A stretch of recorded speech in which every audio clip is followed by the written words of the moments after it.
So it's my pleasure to quickly welcome from the Central Bank of Nigeria, the Director, Development Finance Department, represented by Dr. Ada Esenwah for her Goodwill message. Please a round of applause. Thank you. Good morning, ladies and gentlemen. I'm representing the Director of Development Finance Department of the Central Bank of Nigeria, who is unavoidably absent. And I will go straight to do exactly what he has asked me to do, to read his speech. Recall that Alliance for Financial Inclusion Global Policy Forum was held in Maya, Mexico in 2010. The forum was nicknamed Maya Declaration. The declaration was premised on the result of baseline survey on financial exclusion rates globally. Nigeria made a declaration in Maya to reduce the financial exclusion rate of the adult population in the country from 46.3% to 20% by the year 2020. In other words, Nigeria targeted 80% adult financial inclusion by 2020.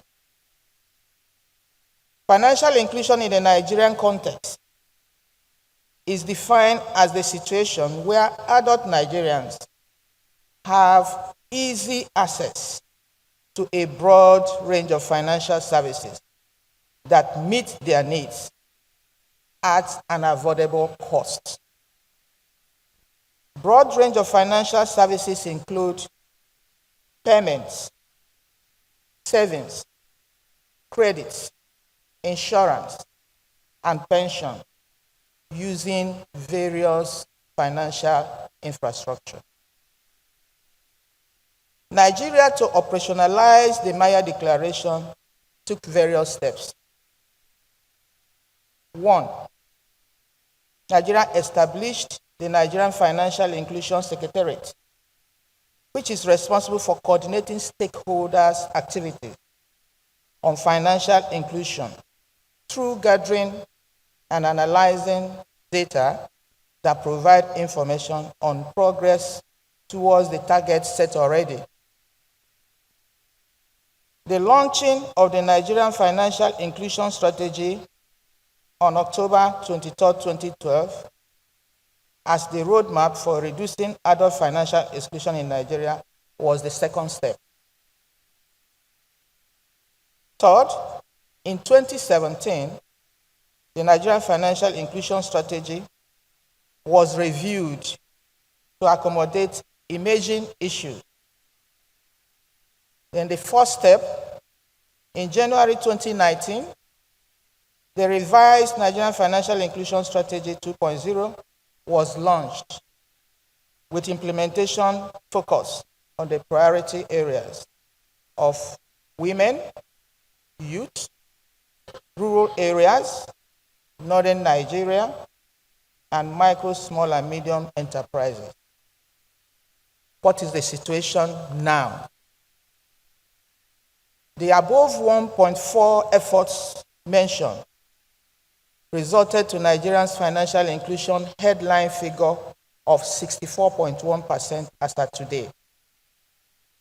Though portraying progress, but falling short of the 80% target stipulated for end 2020. The inability to meet the 80% target occasioned reflection and stock-taking to evaluate the key issues and drivers of continued exclusion, as well as slow uptake of financial products and services in Nigeria. While COVID-19 did much to depress measured outcomes, there is evidence to suggest that other fundamentals were responsible for the slow penetration of financial products and services. These outcomes have occasioned the revision of the strategy in 2022 to adapt and learn from what worked, what did not work, to ensure that we attain between 90% to 95% of financial inclusion in 2024. Financial inclusion in the Northeast, which is the focus of our discussion today. The EFINA 2020 Access for Financial Services Survey results indicated that 68% of the adult population in the Northwest are excluded. 50% in the Northeast excluded. 26% in the North Central excluded. 26% in the Southeast excluded. 22% in the South-South excluded. And 17% in the Southwest excluded.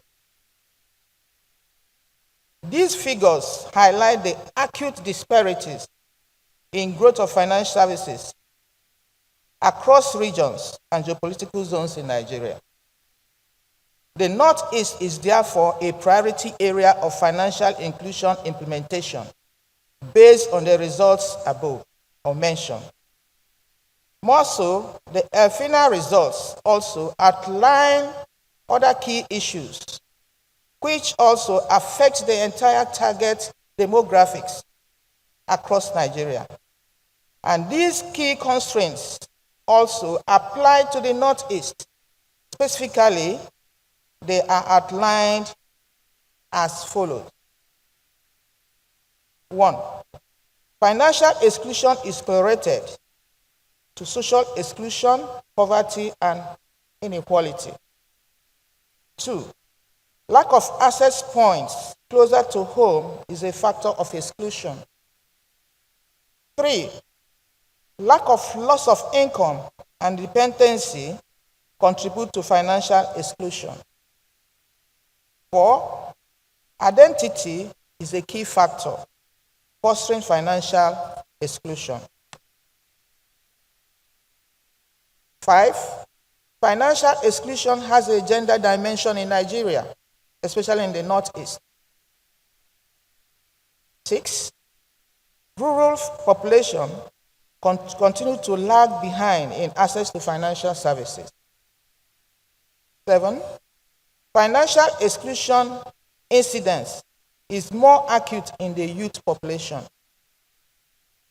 8. MSMEs dominate the business landscape in Nigeria. And finally, growth in digital financial services provide opportunity for accelerating financial inclusion. The use of digital financial services is on the uptick.